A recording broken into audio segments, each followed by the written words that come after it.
Good morning, everyone.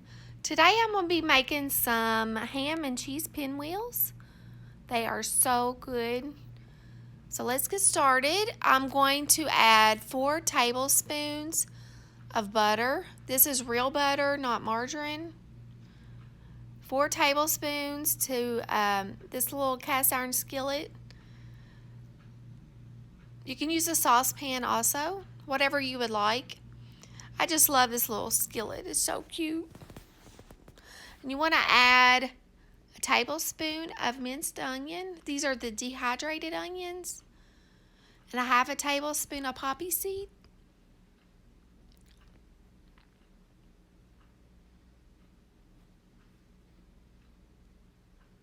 And then a half a tablespoon of mustard. This is yellow mustard.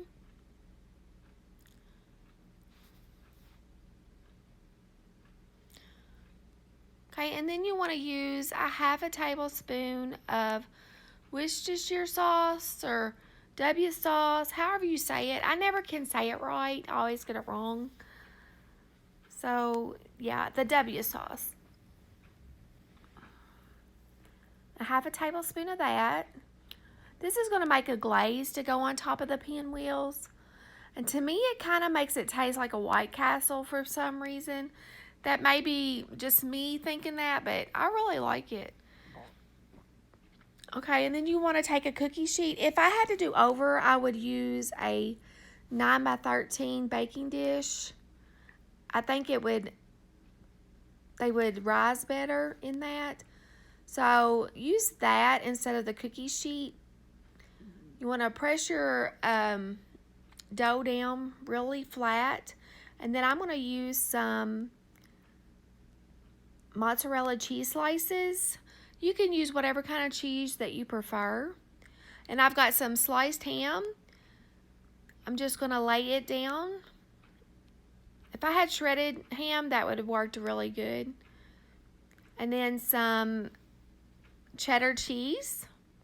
Lay that on top of the ham.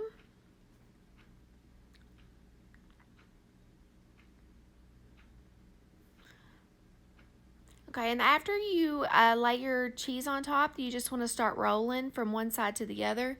And this will, you just roll it kind of like how you would do cinnamon rolls. We're going to roll it up into a log.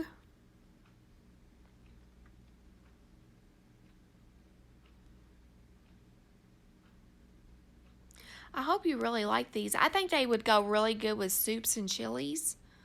They were delicious. Okay, and you just want to roll it up, and after you get it into a log, we're going to cut it up into little pinwheels.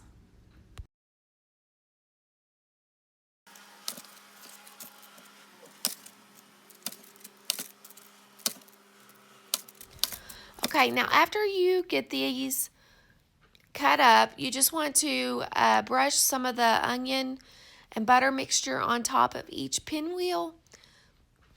This has a lot of flavor. You want to add it to each one and try to get some of the onions on top. I also make a sweet version of this. I will try to do a video of that for you all sometime. Just place these in a 350-degree oven. Thank you.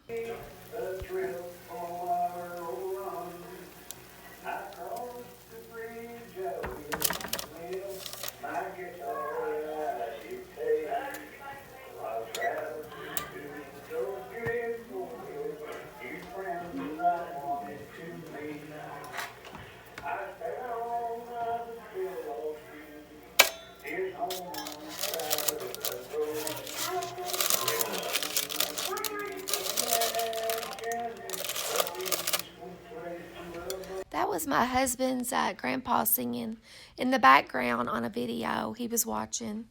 It was so sweet. Thanks, everybody.